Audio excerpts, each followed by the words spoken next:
Yes students, now बेटा next topic हमने एक थेल्स थ्योरम कर ली थी, है ना। थेल्स थ्योरम का प्रूफ है हमारे कोर्स में, और 100 नहीं, मुझे 200% लगता है, पक्का श्योर हूँ मैं कि थेल्स थ्योरम डेफिनेटली आने वाली है। उसका आसान सा प्रूफ मैंने ऑलरेडी शेयर कर दिया है। Now we are going to concept of similar triangles. यहाँ मैंने सिमिलर का सिंबल, उसका आइकन बना दिया है। इस तरह से कर्व लगा देते हैं, that is the symbol of similar triangles. Congruent का लास्ट ईयर किया था हमने, उसके नीचे इक्वल का साइन भी आता है, और इसमें खाली सिमिलर ट्राइंगल्स के लिए हम कौन सा सिंबल इस्तेमाल करते हैं, कर्व का। ठीक है, तो two triangles are said to be similar if they have same shape. Shape एक जैसी हो बट साइजेस में डिफरेंस हो, यानी छोटा बड़ा। इस चीज़ को हम गूगल मीट में भी, जब मैंने गूगल मीट की थी सभी, और हालांकि गूगल मीट में बहुत कम बच्चे प्रेजेंट थे, और ये बहुत ही गलत है। नेक्स्ट टाइम, इस टाइम के लिए तो मैंने स्किप कर दिया, इस टाइम के लिए लिबर्टी दे दी। नेक्स्ट टाइम जब भी गूगल मीट होगी तो मैक्सिमम बच्चे उसमें प्रेजेंट रहें और सबका रिस्पॉन्स आए। तो वहाँ पर हमने कहा था कि जब एक ही प्रकार की चीज़ हो, बस केवल अंतर किस में हो, साइज में हो। अंतर हमारे, अगर शेप वही रहने दें, उसी को छोटा या बड़ा कर दें, तो वो कहलाती हैं हमारी सिमिलर फिगर। तो यहाँ पर दो ट्राइंगल सिमिलर होंगे अगर उनकी शेप वही रहेगी, साइज में वो छोटे या बड़े हो सकते हैं। मैं फटाफट से एक एग्जांपल यहीं पर दे देती हूँ। देखो ये क्या है, एक ये हमारा हो गया राइट एंगल ट्राइंगल, और अब मैंने बना दिया ये हमारा, ये भी एक राइट एंगल ट्राइंगल है। दोनों की शेप एक जैसी है, लेकिन अंतर कहाँ पर आ रहा है, साइज में। ये बड़ा साइज है, ये छोटा साइज है। तो इस तरह से जो है वो हम इसको समझ सकते हैं। Now how can we prove that two triangles are similar और नॉट, यानी दो त्रिभुज दिए हुए होंगे, हमारे पास सवाल कैसे आएंगे, हमारे सवाल ये होंगे कि दो त्रिभुज हैं वो समरूप यानी सिमिलर कब कहलाएंगे। हम दो त्रिभुजों, जो दिए गए दो त्रिभुज हैं, हम उन्हें सिमिलर कब कहेंगे। तो उनके लिए हम कुछ रूल्स डिसाइड कर रहे हैं कि किन परिस्थितियों में हम दो त्रिभुज को सिमिलर कहेंगे। तो कंडीशन नंबर 1, पहली कंडीशन, पहला रूल जो हम सेट कर रहे हैं वो है हमारा ए सिमिलैरिटी, यानी ए ये शॉर्ट में लिखा हुआ है। ए का मतलब होता है एंगल, तो 2 बार ए रिपीट करने का मतलब है कि हमें इन दो त्रिभुजों के परस्पर 2 एंगल देखने पड़ेंगे, यानी कि 2 ट्राइंगल और उनके 2 एंगल बराबर हों तो वो ट्राइंगल सिमिलर कहलाते हैं। अब बच्चे गलती क्या करते हैं बेटा, जब भी हमारे पास 2 ट्राइंगल होंगे, इस बात को ध्यान से सुन ले, जब भी हमारे पास 2 त्रिभुज, 2 ट्राइंगल होंगे और हम चेक करना चाह रहे हैं कि वो सिमिलर हैं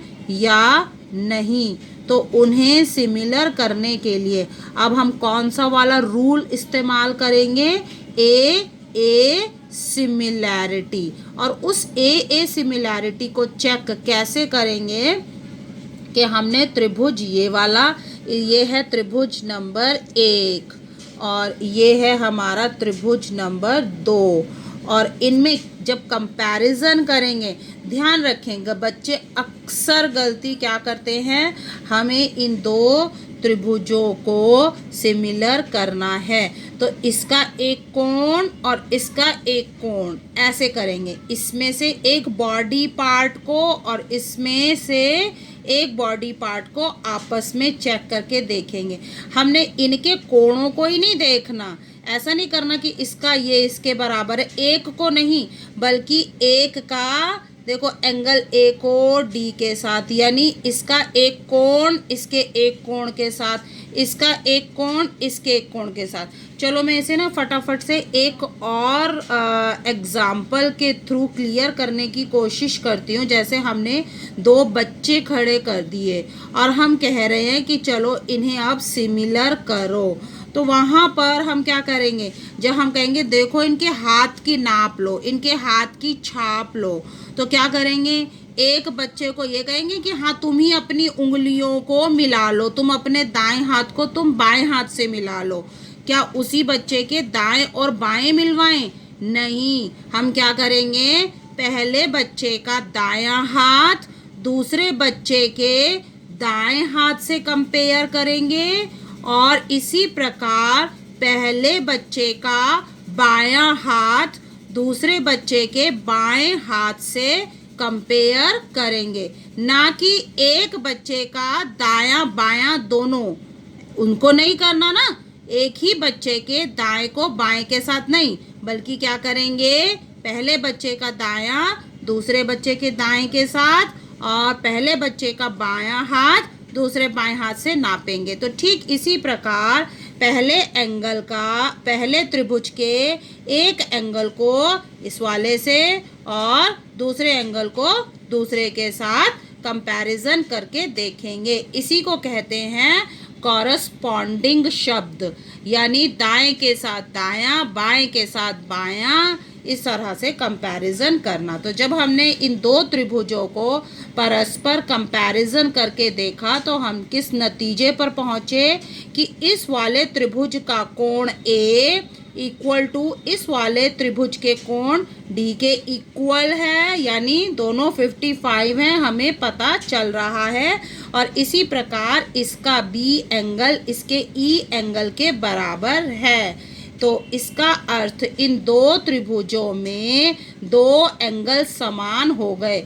अब what about the third angle, ये वाला जो तीसरा एंगल है, इस एंगल के बारे में क्या हमें कोई जानकारी है? यहाँ जानकारी फिलहाल नहीं है और हमें इसकी जानकारी की ज़रूरत भी नहीं है, हमें इसके बिना ही काम चल जाएगा, क्योंकि हमारी एग्जाम क्या थी, हमारी सिमिलैरिटी क्राइटेरिया क्या था, ए। यहाँ ट्रिपल ए नहीं है। इट मीन्स कि दो एंगल से भी काम चल जाएगा, हमें तीसरे को देखने की ज़रूरत नहीं है, हम उसे इग्नोर कर सकते हैं। तो हमने लिख दिया the two triangles ABC similar triangle DEF, ये दोनों सिमिलर हुए। कौन से रूल से, कौन से नियम से? By AA similarity rule. Next है हमारा रूल ट्रिपल S वाला। अब कुछ बच्चे सोचेंगे यहाँ भी डबल S से काम चल जाए, डबल S से काम नहीं चलेगा, हमें ट्रिपल S ही लेना पड़ेगा। तो ट्रिपल S रूल क्या है, उसे थोड़ा सा जब बच्चे कॉन्ग्रुएंट पढ़ लेते हैं तो फिर सिमिलैरिटी के साथ कॉन्ग्रुएंट को मिक्स करने लगते हैं। दोनों बिल्कुल डिफरेंट कॉन्सेप्ट हैं। कॉन्ग्रुएंसी में बिल्कुल साइड्स कैसी होनी चाहिए, हूबहू बराबर, यानी कॉन्ग्रुएंसी में क्या होना चाहिए, same shape and same size होता है, जबकि यहाँ पर क्या है, same shape but different size.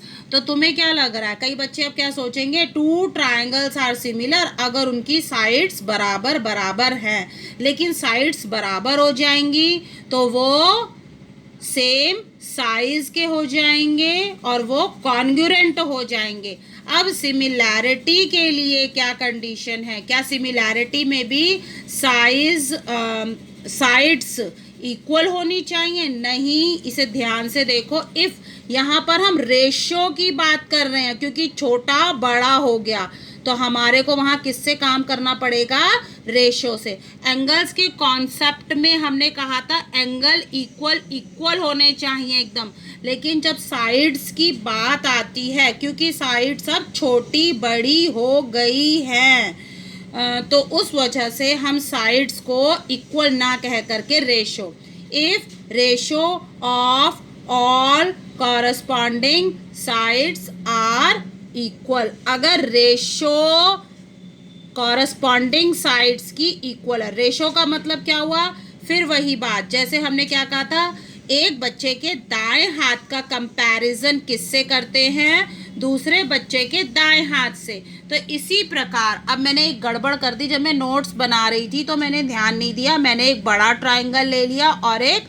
छोटा ट्रायंगल ले लिया, और गड़बड़ यहाँ पर दिखाई दे रही होगी कि क्या कर दी है, बड़े ट्रायंगल की साइड जो है वो छोटी लिख दी हैं और छोटे ट्रायंगल की बड़ी लिख दी। तो हम इन्हें, इस गलती को कैसे अवॉइड कर सकते हैं, मैं यहाँ पर लिख देती हूँ, इस वाले ट्रायंगल का नाम DEF और जो छोटा ट्रायंगल है उसका नामकरण हमने कर दिया ABC कर दिया। लो अब गलती जो है वो हमारी ठीक हो गई है। हमें दो त्रिभुज दिए हुए हैं, एक हमारा छोटा त्रिभुज उसका नाम है ABC और जो बड़ा त्रिभुज है उसका नाम है DEF। अब कंफ्यूज ना हो, छोटे त्रिभुज का नाम ABC, बड़े त्रिभुज का नाम DEF। उनकी सभी की साइड्स दी गई हैं। अब देख रहे होंगे यहाँ पर जो साइड्स हैं वो दी गई हैं। साइड्स को हमने क्या करना है, यहाँ पर मुझे लगता है ये गड़बड़ ही रहेगी,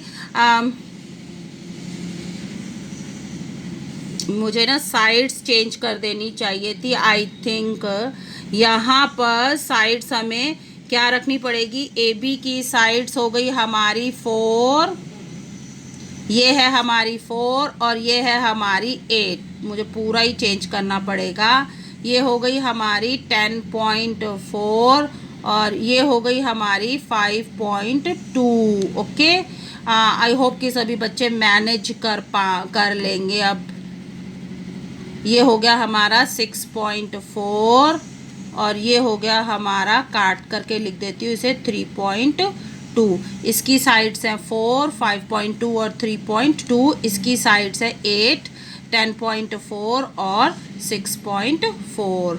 ओके, यहाँ रेशो लेनी है। अब रेशो कैसे ले लेते हैं मैं बता देती हूँ। 90% बच्चे, हालांकि मुझे मालूम है ये इतना कॉम्प्लिकेटेड कॉन्सेप्ट है और हमारे बच्चों को तो पढ़ने की आदत ना के बराबर है, तो वो जो है उन्हें वो समझने की कोशिश करेंगे, फिर भी वो समझने की कोशिश करेंगे तो डेफिनेटली आएगा।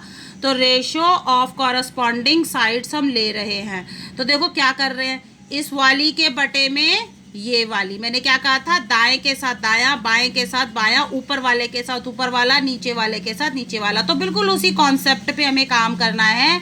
इस वाली के रेशो में कौन सी लेंगे, DE, तो AB के बटा DE, बेस जो हमारा कौन सा था, BC, तो बेस के बटे में बेस आ जाएगा और इधर वाली साइड के रेशो में AC के बटे में जो है वो DF आ गया।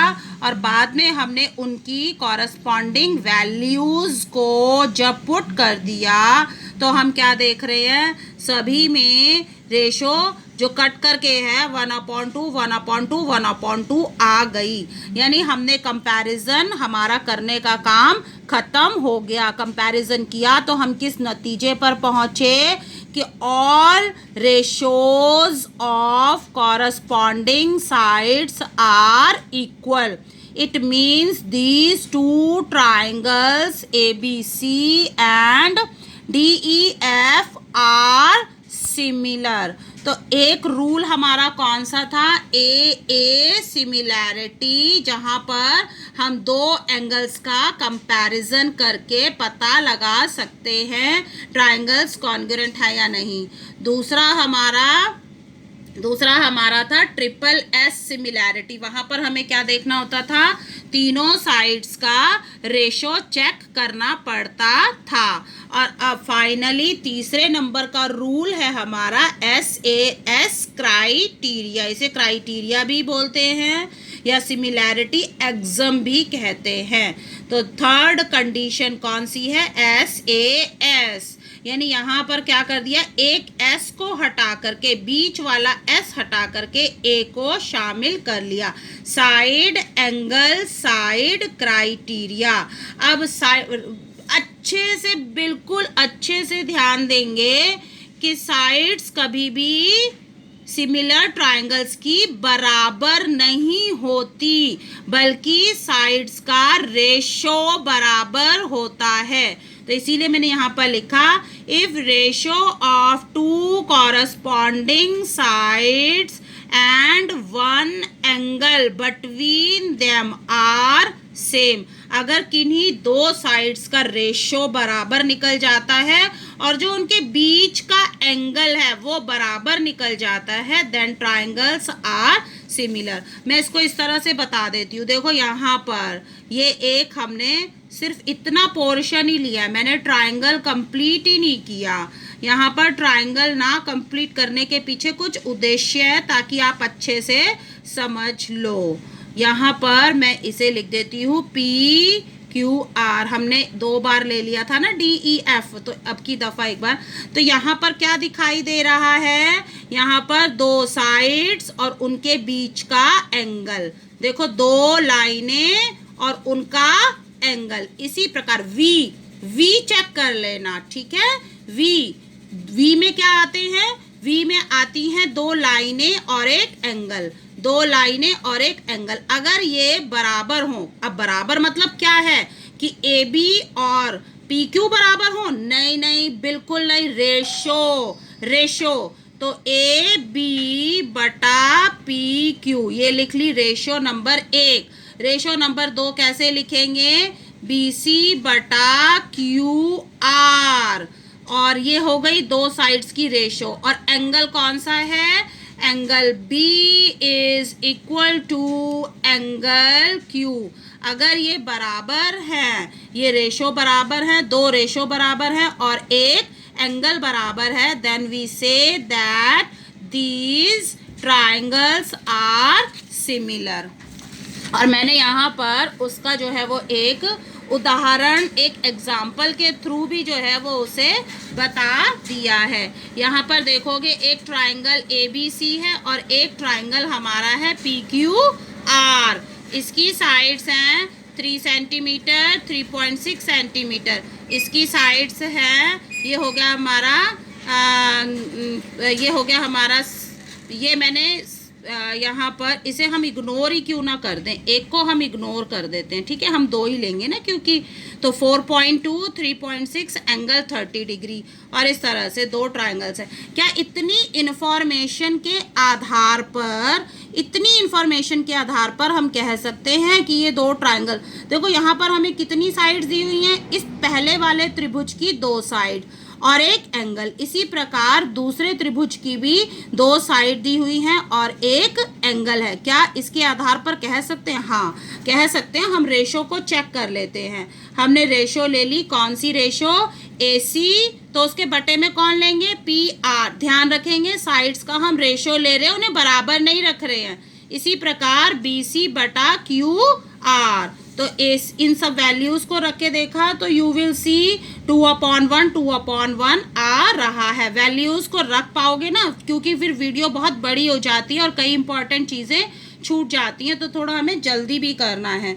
तो रेशो, यहाँ पर रेशो तो बराबर निकल गई। इसके अलावा एंगल देखो, V दिख रहा है तुम्हें, ये 2 लाइनें और एक एंगल, 2 लाइनें और उनका एंगल, ये बराबर निकल रही है। रेशो भी बराबर निकल रही है और एंगल भी बराबर है। तो कौन सा रूल लग गया? SAS क्राइटेरिया इस्तेमाल करके हमने कहा एंगल्स, ट्रायंगल्स आर सिमिलर। ये सिमिलर का निशान है। चलो अब एक्सरसाइज 6.3 के 1-2 क्वेश्चंस को भी फटाफट देख लेते हैं। यहाँ पर हमारे पास 2 लाइंस हैं इस प्रकार से। ध्यान देना, ये 2 लाइंस पैरेलल नहीं हैं। दिखाई देने में भले ही लग रही हैं वो पैरेलल, चित्र में वो पैरेलल दिखाई दें, पर दे आर नॉट पैरेलल। क्यों? क्योंकि सवाल में कहीं नहीं लिखा। तुम जब एक्सरसाइज 6.3 क्वेश्चन नंबर 2 देखोगे तो उसमें कहीं भी नहीं लिखा हुआ कि A B is parallel to C D. तो ये जेड या जेड वाला रूल मत लगाना, ऑल्टरनेट एंगल्स वाला रूल नहीं लगेगा। तो इस सवाल में हमें क्या दिया हुआ है, इस सवाल में लिखा हुआ है कि त्रिभुज O D C is similar to त्रिभुज ओ बी ए। ये जो ऊपर वाला त्रिभुज है जिसका नाम है ओ डी सी और नीचे वाला त्रिभुज जिसका नाम है ओ बी ए, ये दोनों त्रिभुज क्या दिए हुए हैं, सिमिलर दिए हुए हैं। And we have to identify, we have to find out some of these angles. कुछ एंगल्स हमें फाइंड आउट करने हैं। तो कुछ हम प्रीवियस नॉलेज का इस्तेमाल करेंगे और कुछ हम नई चीज़ों का इस्तेमाल करेंगे। सबसे पहले हमने क्या लिखा कि ये दोनों त्रिभुज कैसे हैं, सिमिलर। कहाँ से लिखा सिमिलर है, प्रश्न में दिया हुआ है, क्वेश्चन में लिखा हुआ है, बुक में किताब में लिखा हुआ है। तो जब ये दोनों सिमिलर हो गए तो इनके एंगल्स कैसे होंगे, एंगल्स कैसे होंगे, वो सभी बराबर बराबर होंगे। यानी इस त्रिभुज का ऊपर वाला एंगल नीचे वाले त्रिभुज के एंगल के बराबर होगा, ये वाला एंगल इस एंगल के बराबर होगा और इधर वाला एंगल इस एंगल के बराबर होगा। तो इस आधार पर हम इसके सभी एंगल्स को फाइंड आउट कर सकते हैं। सबसे पहले मैं ये वाला देख लेती हूँ कि ये वाला एक जो ये वाला मैं जिस पे मार्क कर रही हूँ, इस वाले का नंबर दिया हुआ है, इस वाले का नंबर है 125 डिग्री। तो ठीक इसके बगल में, इसके बाजू में जो बैठा हुआ एंगल है जिसे मैंने नंबर 1 दिया हुआ है, हम इसे निकाल सकते हैं। कैसे, 180 डिग्री में से 125 को माइनस करके। Because these two form linear pair, इन दोनों से मिलकर के लीनियर पेयर, लीनियर पेयर यानी 180 डिग्री का कोण बनता है। ये दोनों कैसे हैं, एक आजू बाजू, मैं तो इसे आजू बाजू कह देती हूँ, अगल बगल कह देती हूँ, अड़ोसी पड़ोसी भी कह देती हूँ कि अड़ोस पड़ोस के एंगल है, इन्हें पहचान लो। और अगर ये 125 है तो ये कैसे निकलेगा, 180 में से हमने 125 को सब्ट्रैक्ट कर दिया तो हमारा आ गया एंगल 155। ये एंगल 155 आ गया। जैसे ही एंगल 1 आ गया हम एंगल 3 भी कह देंगे 55 है। ओके, इसी प्रकार से मैंने तुम्हें बताया था ये दोनों त्रिभुज कैसे हैं बेटा, दोनों त्रिभुज हमारे सिमिलर हैं। तो इट मीन्स कि इनके कॉरस्पॉन्डिंग एंगल बराबर होंगे, है ना। तो ये वाला इस कोण के बराबर यानी एंगल 2 हमारा आ जाएगा 70 डिग्री। इसी प्रकार से ये वाला एंगल कितने डिग्री का आ जाएगा, जितने का ये है। लेकिन अब बात तो ये हो गई ये कितने का, इसे कैसे निकालोगे, angle sum property of triangle. देखो इसी एक अकेले इस ऊपर वाले त्रिभुज के कितने एंगल मालूम हो गए, एक एंगल 70 ऑलरेडी बुक में दिया हुआ है, दूसरा हमने निकाल लिया था 55 डिग्री। तो बताओ तीसरा कैसे निकालेंगे, इन दोनों को जोड़ेंगे, इन दोनों को जोड़ेंगे और 180 में से माइनस करके निकल जाएगा एंगल 4। ये एंगल 4 निकल जाएगा। एंगल 4 यहाँ पर है, ये वाला। तो ऊपर वाले त्रिभुज के तीनों एंगल, एक एंगल 70 डिग्री, ये 55 डिग्री और ये भी निकल के आ गया 55 डिग्री। तो तीनों एंगल निकल गए। तो नीचे वाले त्रिभुज के भी तीनों एंगल हम बता सकते हैं। ये इसके बराबर होगा यानी कि 55 डिग्री। ये 70 डिग्री है तो कोण 2, कोण 2 ये भी होगा 70 डिग्री। ये अगर 55 डिग्री है तो ये भी हो जाएगा हमारा 55 डिग्री यानी कि 55 डिग्री। नाउ नेक्स्ट क्वेश्चन है हमारा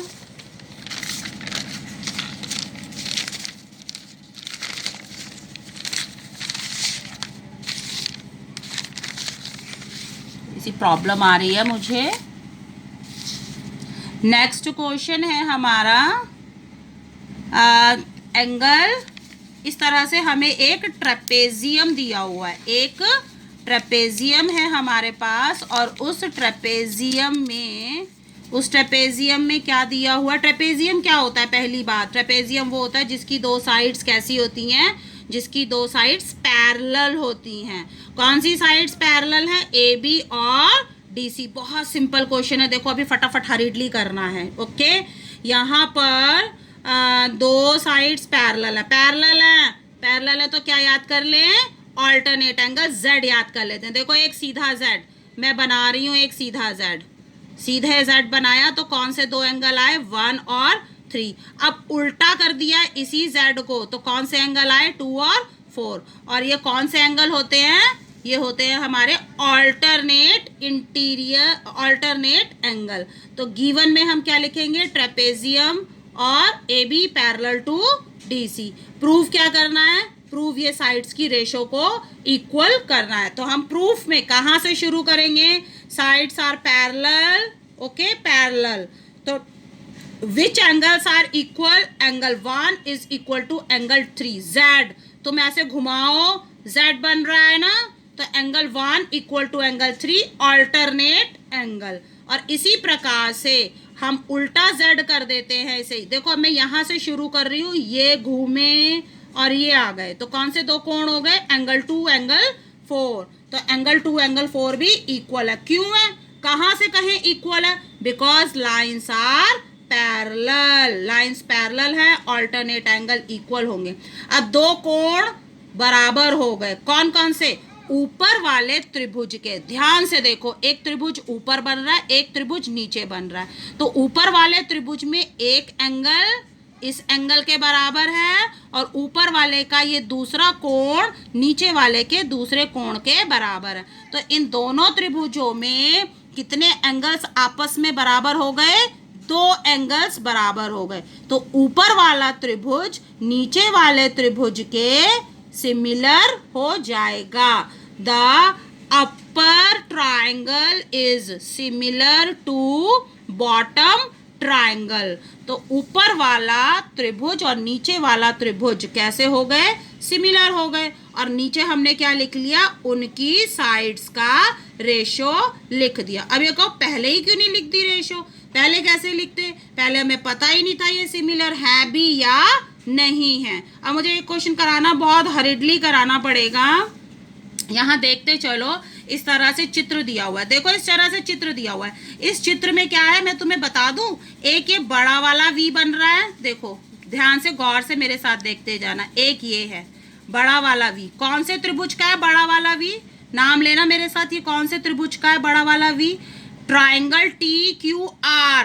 और छोटा वाला एक और छोटा V बन रहा है PQS, ये कौन से त्रिभुज का है, त्रिभुज PQS का। देखो एक बड़ा V और एक छोटा V बन रहे हैं।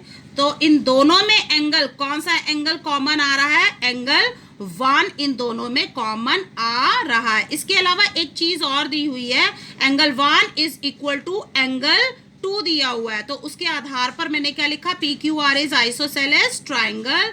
आइसोसेलेस ट्राइंगल हो गया तो PQ is equal to PR। अब हमने रेशो में बदली कर दिया है, मैं फटाफट बता देती हूँ। रेशो में हमने चेंज कर दिया, देखो रेशो में मैंने जहाँ पर PR था वहाँ PQ लिख लिया।